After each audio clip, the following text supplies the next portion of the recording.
You आज हम लोग पोटेंशियोमीटर का फिफ्थ एप्लीकेशन और लास्ट एप्लीकेशन पढ़ने जा रहे हैं और ये आपके चैप्टर 6 का भी लास्ट टॉपिक है। इसके बाद चैप्टर फिनिश हो जाएगा आपका। Calibration of ammeter by potentiometer.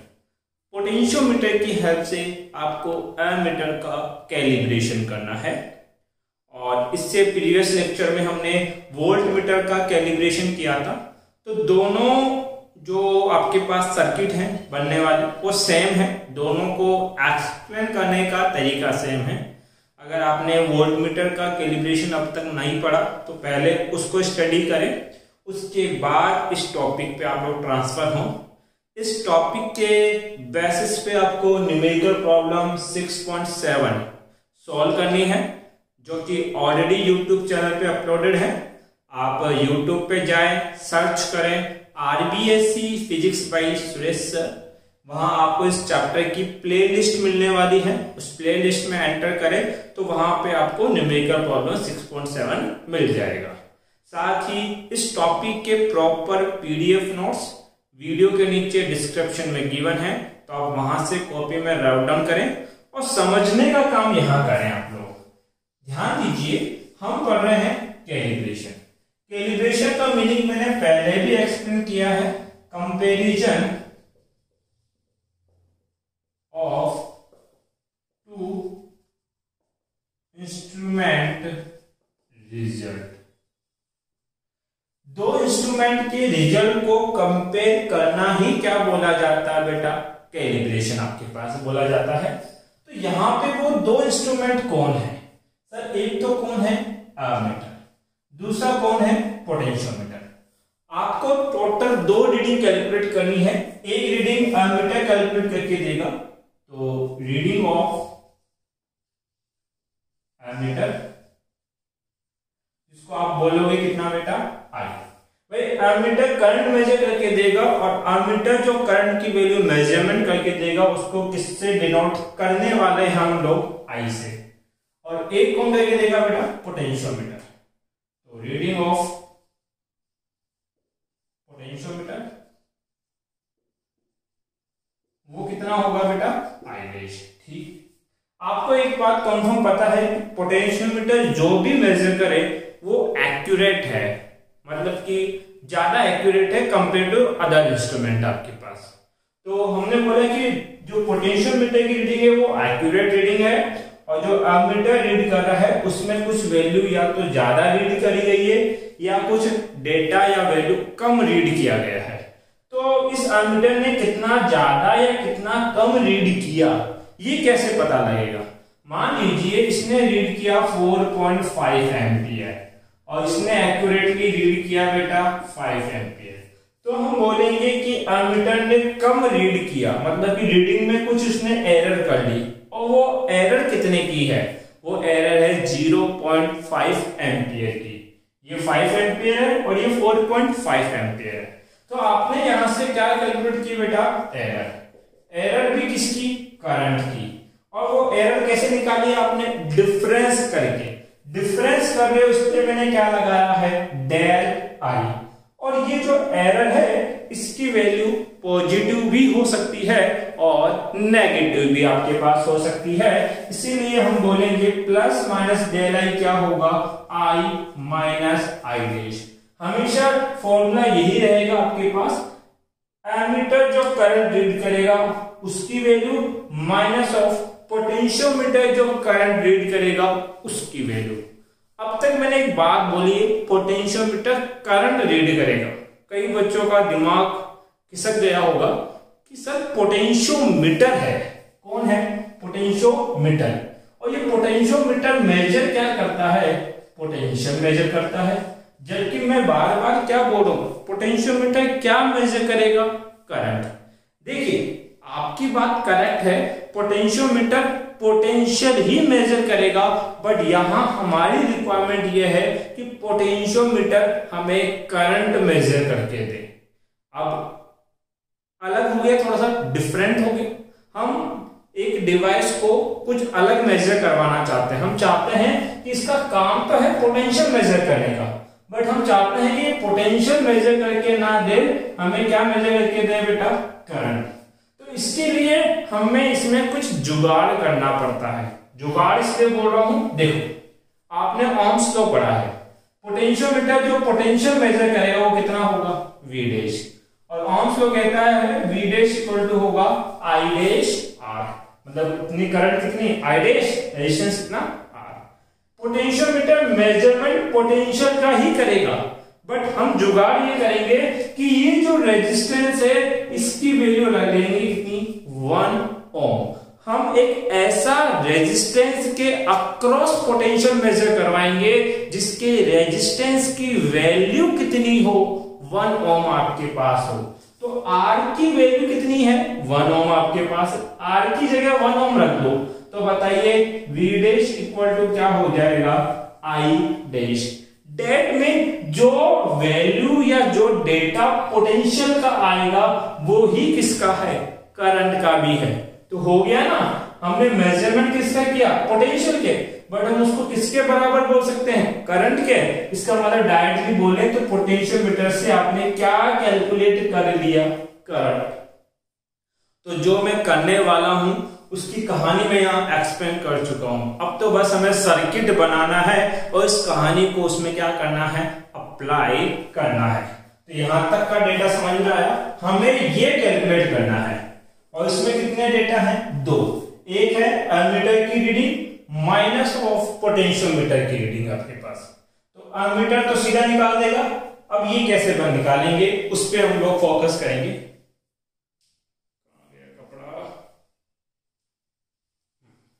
ध्यान दीजिएगा,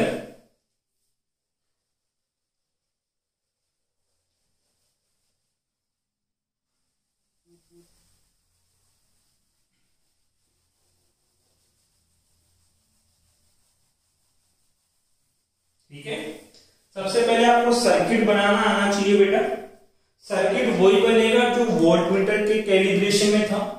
वहां पे सर्किट क्या था, आपने क्या काम में लिया था, एक सेल, और उस सेल मतलब कि हम सबसे पहले बनाने वाले हैं पोटेंशियोमीटर का सर्किट। तो उसमें एक सेल काम में लेंगे जिसका ईएमएफ कितना होगा, ईपी। इसको ऑन ऑफ करने के लिए की कितना, K1, और ये हमेशा क्लोज ही रहती है।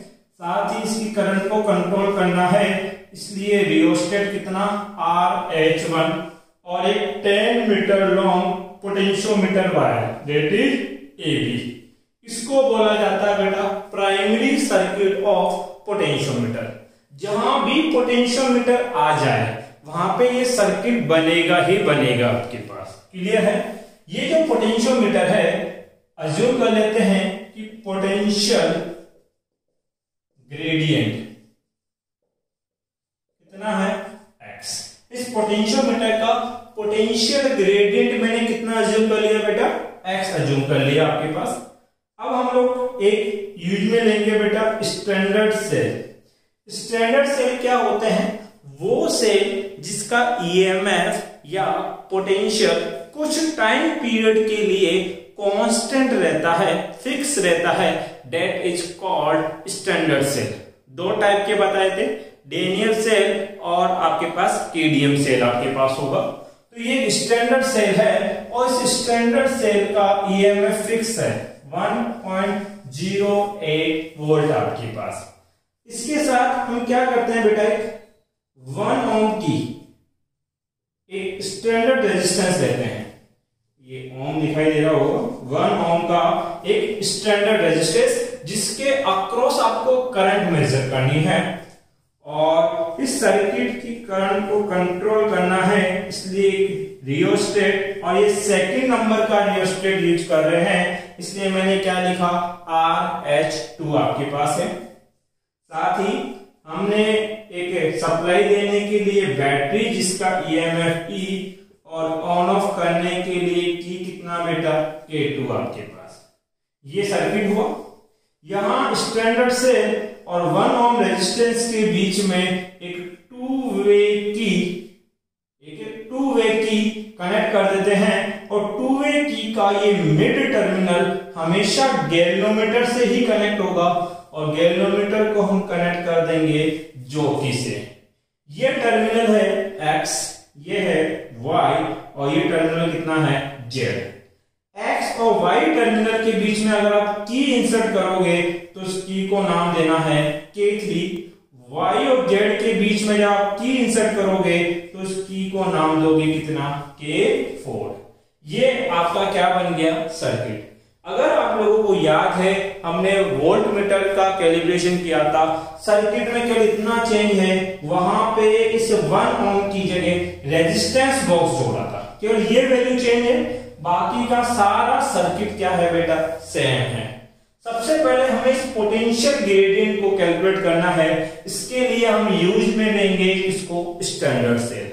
आपको पोटेंशियोमीटर का प्रिंसिपल पता है, तो पोटेंशियोमीटर का प्रिंसिपल ये कहता है कि पोटेंशियल या ऐसे बोले वोल्टेज और ईएमएफ कैसे कैलकुलेट करते हैं, उसके लिए फॉर्मूला था balancing length multiply by potential gradient. हम इसको यूज में लेंगे। सबसे पहले जो वर्क करना है वो ये है कि टर्मिनल x और y के बीच में जो की K3 है उसको कनेक्ट कर देना है। इसका मतलब कि K3 को क्या किया बेटा आपने ऑन, K3 ऑन कर दिया। K3 ऑन करने की वजह से ये गैल्वेनोमीटर किससे कनेक्टेड हो गया स्टैंडर्ड सेल।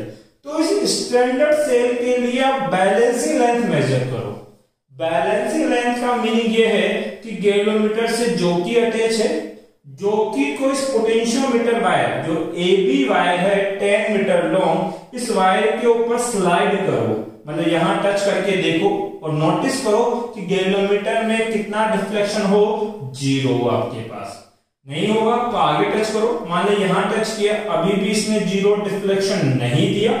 यहां टच करके देखें, मान लीजिए इस पॉइंट के ऊपर गैल्वेनोमीटर में डिफ्लेक्शन 0 है, इसका मीनिंग है कि इस गैल्वेनोमीटर ब्रांच में करंट कितनी फ्लो हो रही है 0।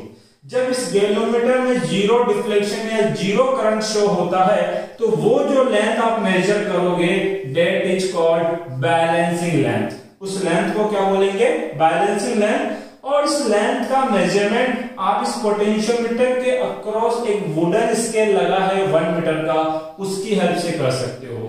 तो आपने इस स्टैंडर्ड सेल के लिए बैलेंसिंग लेंथ कितनी निकाली बेटा L1।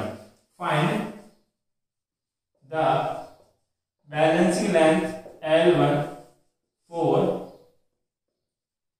Standard cell EMF ES। हमने स्टैंडर्ड सेल के EMF ES के लिए बैलेंसिंग लेंथ कितना निकाल दिया बेटा L1। Then according to principle of potentiometer ES equal to क्या लिखा जाएगा, EMF क्या होता है balancing length multiply by potential gradient. तो बैलेंसिंग लेंथ कितना L1 और पोटेंशियल ग्रेडियंट आपने पहले ही अज्यूम कर लिया कितना है x।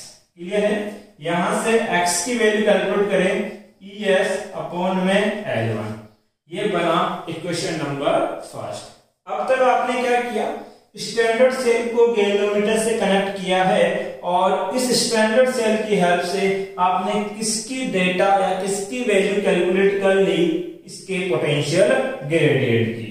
नेक्स्ट वर्ड क्या करना है, K3 को ऑफ करना है। K3 को क्या कर दिया ऑफ एंड K4 को क्या कर देना है बेटा ऑन। ये लो K4 को क्या कर दिया बेटा ऑन। जैसे ही K4 को ऑन करोगे तो ये सर्किट जो नीचे वाला है ये एक्टिव हो जाएगा। जैसे ही ये सर्किट एक्टिव होगा इस ब्रांच में करंट फ्लो होगी कितनी I डैश। अब करंट है, रेजिस्टेंस है, तो ऑब्वियसली बात है पोटेंशियल ड्रॉप होगा और वो पोटेंशियल ड्रॉप कितना होगा V dash. V dash equal to कितना बेटा I डैश R। तो हम बोलेंगे potential drop across 1 ohm resistance. ये जो 1 ओम का रेजिस्टेंस है इसके अक्रॉस पोटेंशियल ड्रॉप कितना है V डैश। तो V डैश इक्वल टू कितना I डैश R और R की वैल्यू कितनी है 1 ओम, तो इसकी जगह 1 ओम रखेंगे तो बताइए V डैश इक्वल टू कितना हो जाएगा I डैश। इसको लिख देना बेटा equation number second. Determine the balancing length L2 for this potential. ये जो पोटेंशियल आपने V डैश निकाला, इसके लिए आप बैलेंसिंग लेंथ कैलकुलेट करना और जो भी आएगी उसको आप क्या नाम दे देना बेटा, L2। देखो हमने ये पोटेंशियल कितना है V डैश, इस V डैश को कनेक्ट कर दिया किससे, गैल्वेनोमीटर से, और गैल्वेनोमीटर को कनेक्ट कर दिया किससे, जॉकी से। जॉकी को इस AB वायर पे स्लाइड करो और तब तक स्लाइड करो जब तक गैल्वेनोमीटर में करंट कितना शो नहीं हो जाता, 0। जैसे ही 0 शो होता है वो लेंथ आप मेजर कर लेना, कितनी होगी बेटा, L2 आपके पास होगी।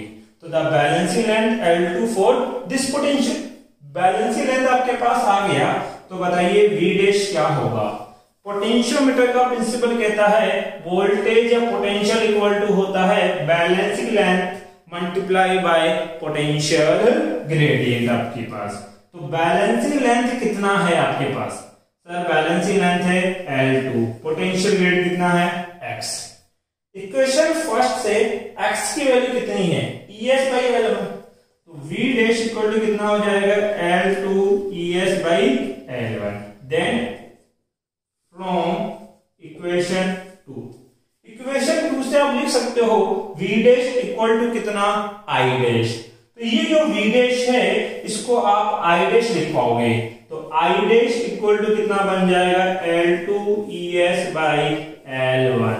ये आपने करंट मेजर कर ली किसकी हेल्प से, पोटेंशियोमीटर की हेल्प से, और इसको नाम देना बेटा इक्वेशन नंबर 3।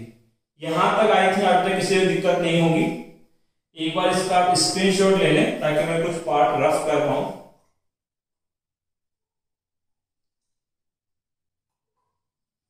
ये बेटा स्क्रीनशॉट। अब देखिए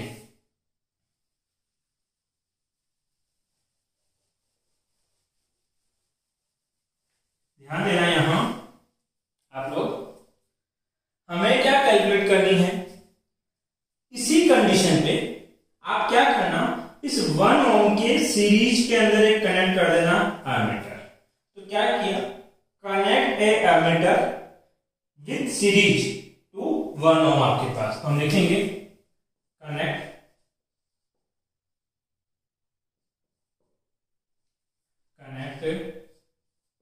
ए ammeter with series combination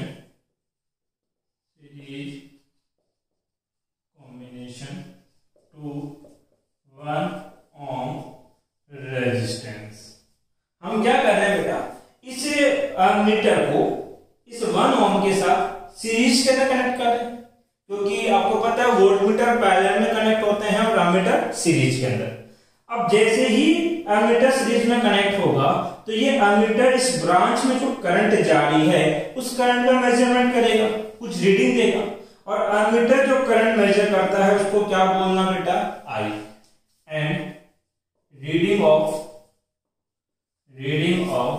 ammeter, ammeter का रीडिंग कितना है बेटा, I। भाई जितना भी ये रीड करे डायरेक्टली आपको नोट डाउन करना है कि 2 एम्पियर है कि 5 एम्पियर है कि 3.2 एम्पियर, जितना भी है ये इस एमीटर की हेल्प से आप क्या करोगे, नोट कर लोगे। तो आपके पास एरर कितना होगा, तो एरर था प्लस माइनस का डेल I जो था I माइनस I डैश आपके पास। ध्यान दीजिए प्लस माइनस डेल I क्या होता है, एमीटर का रीडिंग जो कितना है I ही रहेगा, और माइनस I डैश क्या होता है, पोटेंशियोमीटर ने कितना रीड किया। तो पोटेंशियोमीटर ने रीड किया L2 ES बाई L1। तो I डैश की वैल्यू पुट कर दें L2 ES बाई L1। ये हो गई बेटा आपके पास कैलिब्रेशन ऑफ एमीटर के लिए फॉर्मूला, जिसके थ्रू हमने एमीटर में कितना एरर आया वो एरर आप कैलकुलेट कर पाए। आप इसका स्क्रीनशॉट लें, और अगर इस टॉपिक से रिलेटेड आपका कोई डाउट है तो आप मेरे से कमेंट बॉक्स में पूछ सकते हैं। थैंक यू बेटा।